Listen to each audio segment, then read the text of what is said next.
조기 치매 의심됩니다. 의사 선생님이 건넨 진단서를 받아들 때 제 손이 미세하게 떨리는 걸 느꼈습니다. 겨우 68인데 벌써. 아니, 어쩌면 벌써가 아니라 이제인지도 모르겠습니다. 요즘 자주 깜빡했으니까요. 그날 밤 잠이 오지 않았습니다. 새벽 5시, 저는 이불을 걷어차고 일어났습니다. 뭔가 결심이 선 것 같았습니다. 컴퓨터를 켜고 서툰 손가락으로 검색창에 쳤습니다. 유기견 보호소 근처. 여러 개의 링크가 떴습니다. 저는 그 중 하나를 눌렀습니다. 유기견 보호소. 사진 속엔 크고 작은 개들이 철창 안에 앉아 있었습니다. 그 중 한 마리 새하얀 진돗개가 유난히 눈에 들어왔습니다. 목걸이에 이름이 별이, 암컷, 3살 추정, 온순하고 사람을 잘 따릅니다. 라고 적혀 있었습니다. 가슴이 두근거렸습니다. 그날 오전, 저는 버스를 2번 갈아타고 보호소에 갔습니다. 입구부터 개 짖는 소리가 요란했지만 이상하게 무섭지 않았습니다. 어서 오세요, 어르신. 젊은 여자 직원이 반갑게 맞아주었습니다. 저기, 별이라는 개를 보러 왔는데요. 아, 별이요? 이쪽으로 오세요. 직원을 따라 안쪽으로 들어가니 철창 안에 하얀 진돗개가 앉아 있었습니다. 맑은 눈동자로 저를 쳐다보는 그 아이를 저는 한참이나 바라봤습니다. 들어가 보시겠어요? 네. 철문이 열리고 저는 조심스럽게 안으로 들어갔습니다. 별이는 꼬리를 살랑살랑 흔들며 제게 다가왔습니다. 저는 무릎을 꿇고 앉아 그 아이의 머리를 쓰다듬었습니다. 부드러운 털, 따뜻한 체온. 아, 이 느낌. 눈물이 핑 돌았습니다. 별아. 제가 이름을 부르자 개가 제 손을 살짝 핥았습니다. 그 순간 결심했습니다. 이 아이, 입양하고 싶어요. 집에 돌아올 때는 별이를 데리고 왔습니다. 엄마, 이게 뭐예요? 현주의 목소리가 날카로웠습니다. 개야. 별이. 엄마, 정신 차리세요. 엄마 상태가 어떤데 개를 키워요? 현주가 소리쳤습니다. 하지만 저는 침착하게 대답했습니다. 별이 목소리. 이 방울 소리. 나는 이것만큼은 잊지 않을 것 같아. 엄마, 현주야. 엄마 말 좀 들어봐. 나도 알아. 내가 이제 기억을 잃어간다는 거. 너의 얼굴도, 내 이름도 언젠간 다 잊을 거야. 목소리가 떨렸지만 저는 계속 말했습니다. 현주는 입을 다물었습니다. 눈가가 붉어졌습니다. 엄마, 걱정 마. 내가 할 수 있어. 그날 밤 별이는 제 방에서 함께 잤습니다. 목에 달린 은방울이 별이가 숨 쉴 때마다 작게 방울 소리가 울렸습니다. 저는 그 소리를 들으며 처음으로 편안하게 잠들었습니다. 창밖으로 달빛이 들어왔습니다. 별이의 하얀 털이 은빛으로 빛났습니다. 그날 아침 저는 부동산 앱을 켰습니다. 월세 30만 원, 마당 있음, 반려동물 가능. 사진 속 집은 작았지만 아담했습니다. 작은 마당에 감나무 한 그루가 서 있었습니다. 별이와 살기에는 이곳이 좋을 것 같았습니다. 여기면 되겠다. 몇 주 후 이사를 했습니다. 별아. 여기가 우리 집이야. 별이가 마당을 이리저리 뛰어다녔습니다. 꼬리를 흔들며 신나하는 모습을 보니 저도 기분이 좋아졌습니다. 그래. 잘한 거야. 여기서 조용히 살면 돼. 첫 일주일은 평화로웠습니다. 아침에 일어나 별이에게 밥을 주고 저도 간단히 아침을 먹었습니다. 그러고 나서 별이와 함께 마을을 산책했습니다. 시골 마을이라 사람도 별로 없었고 별이는 자유롭게 뛰어다닐 수 있었습니다. 방울 소리가 들릴 때마다 저는 안심이 됐습니다. 별이가 어디 있는지 알 수 있었으니까요. 오후에는 마당에 앉아 햇볕을 쬐었습니다.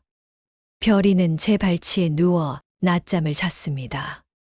고요했습니다. 평온했습니다. 이렇게 살면 되는 거야. 아무도 신경 쓰지 않고 아무한테도 짐 되지 않고. 그날 밤 저는 별이와 함께 잠들었습니다.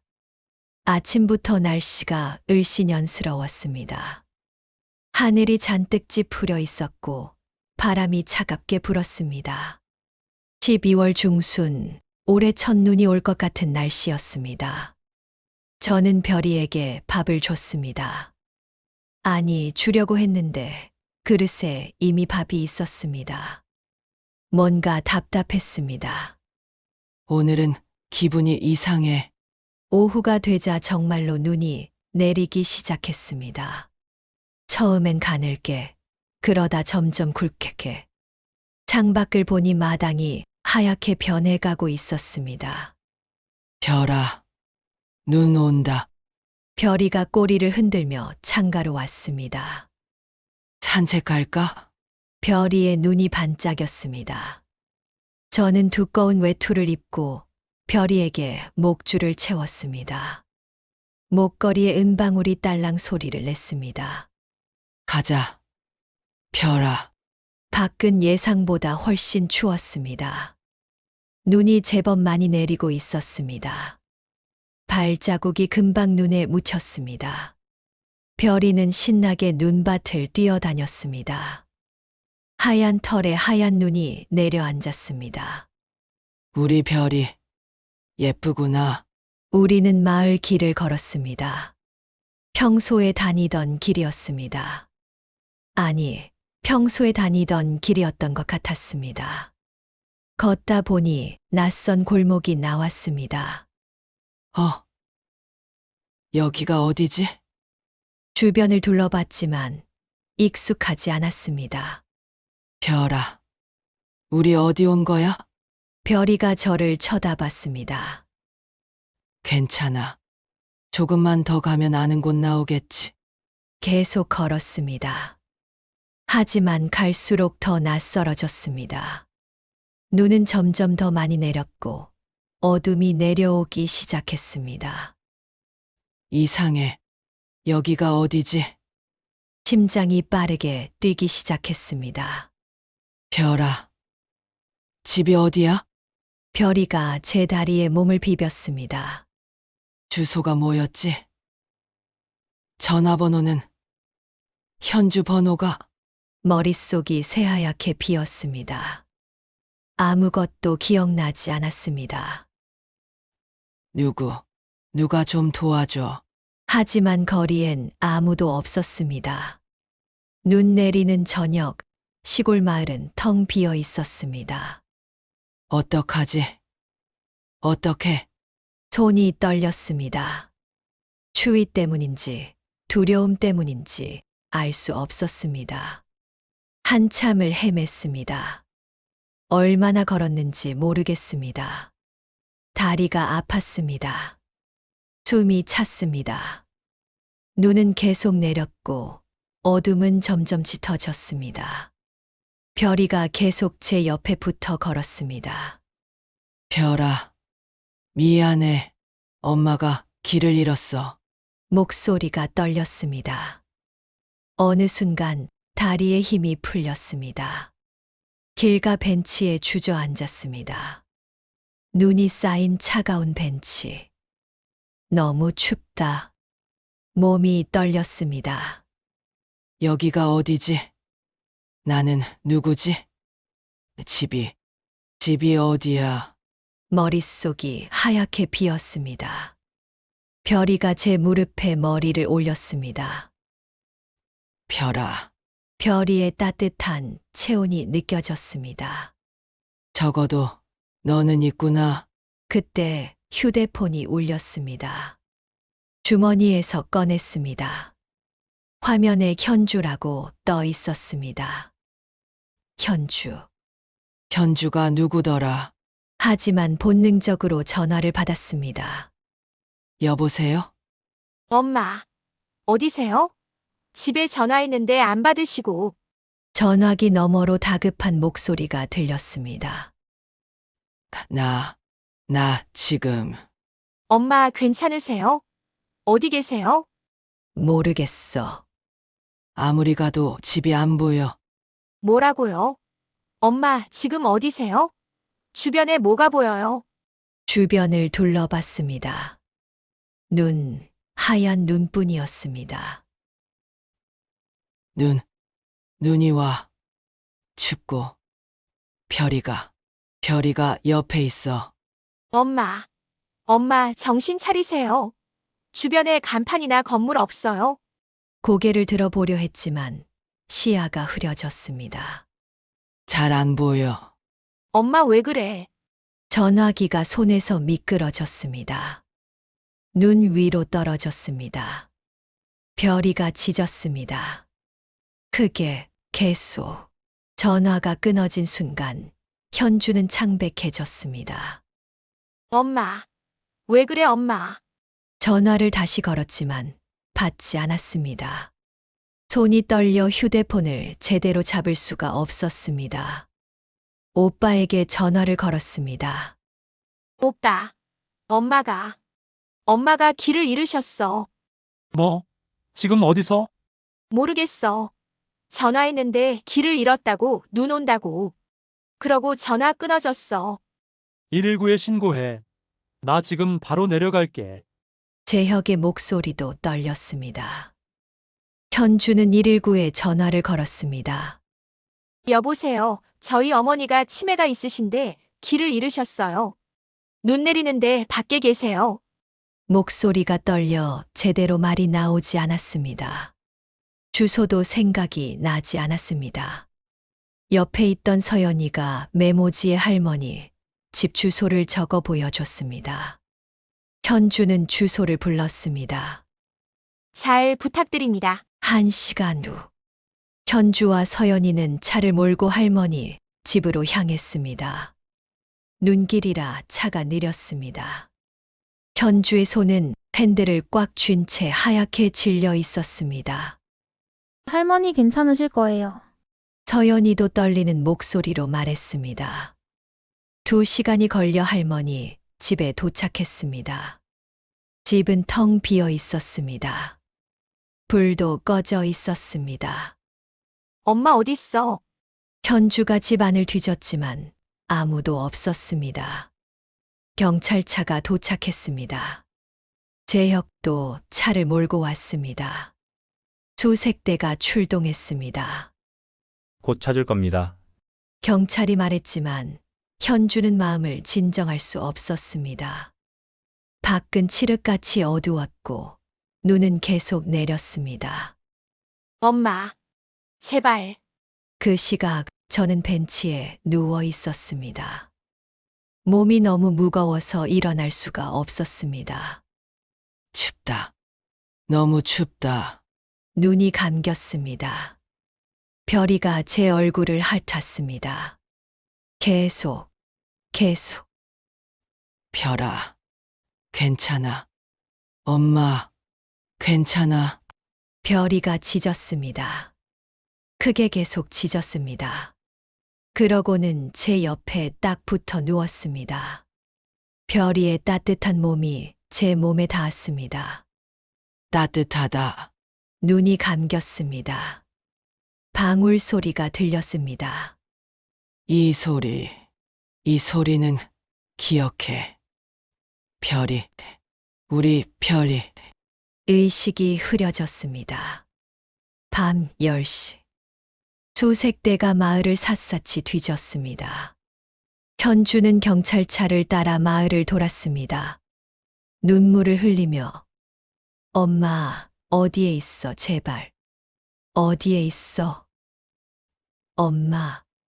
제발 이렇게 계속 불렀습니다. 재혁도 차에서 내려 직접 걸어 다니며 찾았습니다. 어머니, 어머니, 하지만 대답이 없었습니다.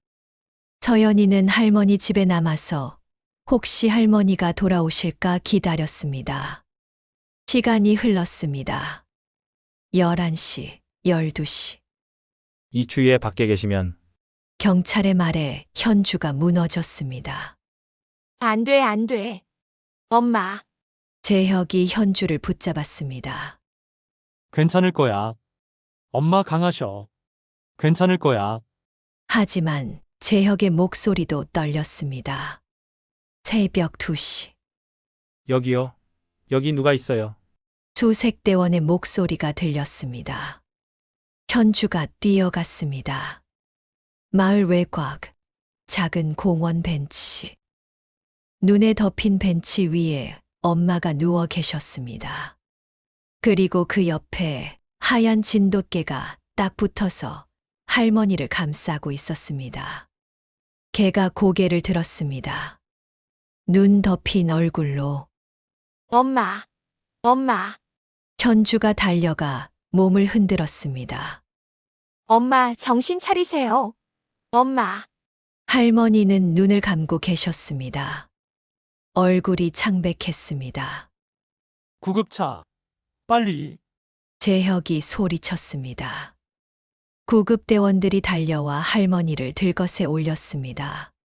별이가 짖었습니다. 별아, 괜찮아. 할머니 괜찮을 거야. 현주가 별이를 안았습니다. 별이는 온몸이 눈으로 젖어 있었습니다. 차가웠습니다. 내가 엄마를 지켜주었구나. 현주가 울었습니다.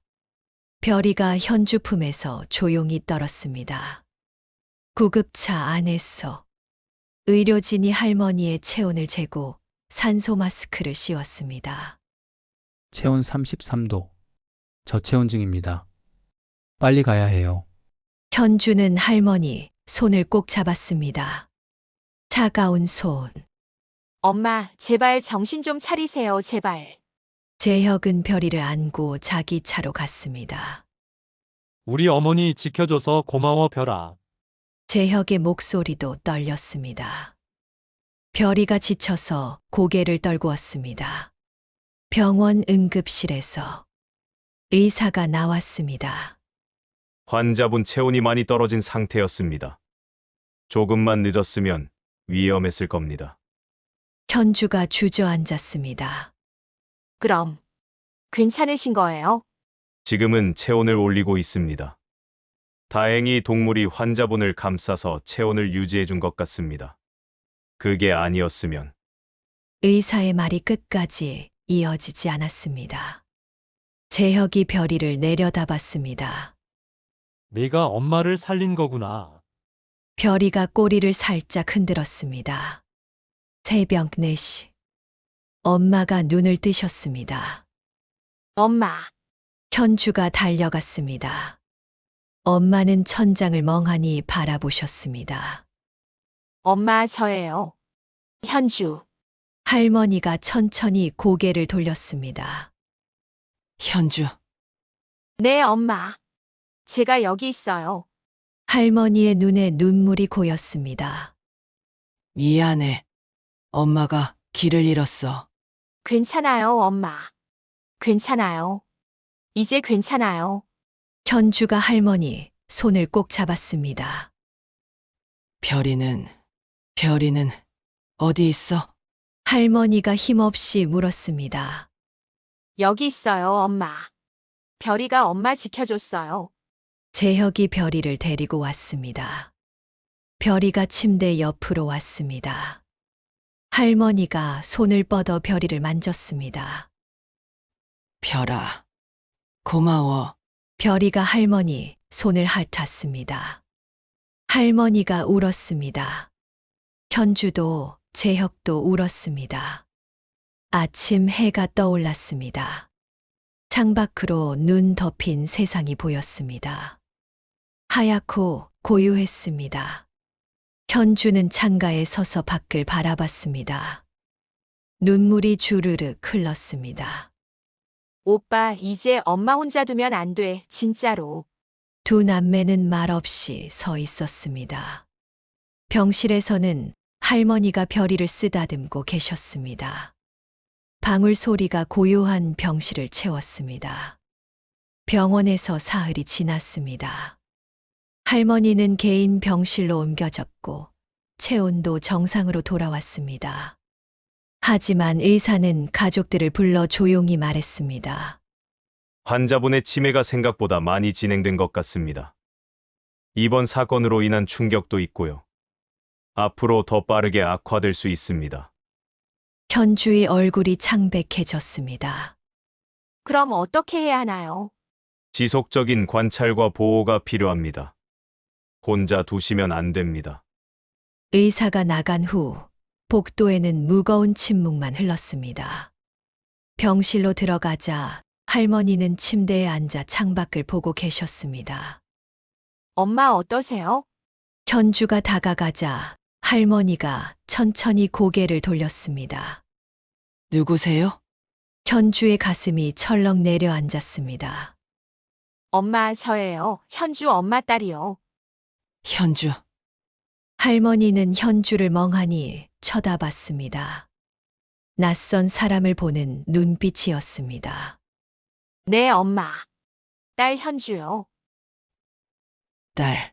아, 딸. 할머니의 눈빛이 흐려졌습니다. 미안해요. 잘 기억이 안 나서서. 그 말에 현주의 눈에서 눈물이 주르륵 흘렀습니다. 재혁이 들어왔습니다. 똑같이 낯선 눈빛. 침묵이 흘렀습니다. 그때 복도에서 딸랑 소리가 들렸습니다. 할머니의 눈빛이 변했습니다. 저 소리. 문이 열리고 현주가 별이를 데리고 들어왔습니다. 별이가 병실 안으로 뛰어 들어왔습니다. 별이. 할머니의 얼굴이 환해졌습니다. 별아. 우리 별이. 할머니가 팔을 벌렸고 별이는 침대 옆으로 달려갔습니다. 할머니가 별이를 안았습니다. 꼭 3개. 별아. 별아. 내가 여기 있었구나. 할머니가 별이의 목을 쓰다듬었습니다. 은방울을 만졌습니다. 딸랑하고 소리가 났습니다. 이 소리는 기억해. 내 소리는 절대 안 잊어. 그 모습을 보며 현주는 눈물을 멈출 수 없었습니다. 엄마는 우리 얼굴도 잊으셨는데 별이만큼은 기억하시네. 가슴이 미어졌습니다. 서연이 조용히 할머니께 말했습니다. 할머니 별이가 할머니를 구했어요. 눈 내리는 밤에 할머니를 감싸고 체온을 지켜줬대요. 할머니가 별이를 쳐다봤습니다. 그랬어. 별아. 내가 엄마를 지켜줬어? 별이가 꼬리를 흔들었습니다. 고마워. 정말 고마워. 별이를 끌어안았습니다. 엄마가 너를 지켜주려고 했는데 내가 엄마를 지켜줬구나. 목소리가 떨렸습니다. 현주가 참지 못하고 울음을 터뜨렸습니다. 재혁도 고개를 돌려 눈물을 닦았습니다. 재혁의 목소리가 떨렸습니다. 어머니, 용서하세요. 제가 너무 몰랐습니다. 어머니가 평생 우릴 위해 사셨는데 저는 돈으로만 해결하려 했어요. 어머니 마음은 한 번도 제대로 몰라보지 못했어요. 재혁이 처음으로 흐느꼈습니다. 현주가 침대 옆으로 다가왔습니다. 무릎을 꿇고 앉아 손을 꼭 잡았습니다. 엄마. 현주. 네, 엄마. 딸 현주예요. 현주의 눈에서 눈물이 뚝뚝 떨어졌습니다. 엄마, 저 정말 미안해요. 저는 엄마 마음을 한 번도 제대로 이해하지 못했어요. 현주가 흐느꼈습니다. 서연이도 할머니 손을 잡았습니다. 할머니, 저 기억하세요? 할머니가 서연을 봤습니다. 한참을 보다가 천천히 고개를 저었습니다. 미안해요. 괜찮아요, 할머니. 저는 손녀 서연이에요. 서연. 아, 손녀. 할머니가 저를 못 알아보셔도 괜찮아요. 저는 할머니를 사랑하니까. 서연이 할머니를 안았습니다. 할머니 사랑해요. 할머니가 서연의 등을 토닥였습니다. 고마워요. 병실의 침묵이 흘렀습니다. 하지만 무거운 침묵이 아니었습니다. 따뜻한, 포근한 침묵이었습니다. 별이가 침대 위로 올라갔습니다. 할머니 옆에 누웠습니다. 할머니가 별이를 쓰다듬었습니다. 별아. 고마워. 엄마를 지켜줘서. 앞으로도 엄마가 모든 걸 잊어도 내 소리만큼은 기억할게. 할머니가 은방울을 만졌습니다. 이 소리가 엄마의 마지막 기억이 될 것 같아. 현주가 또 눈물을 흘렸습니다. 재혁도 고개를 숙였습니다. 며칠 후 퇴원하는 날, 현주가 할머니를 휠체어에 앉혔습니다.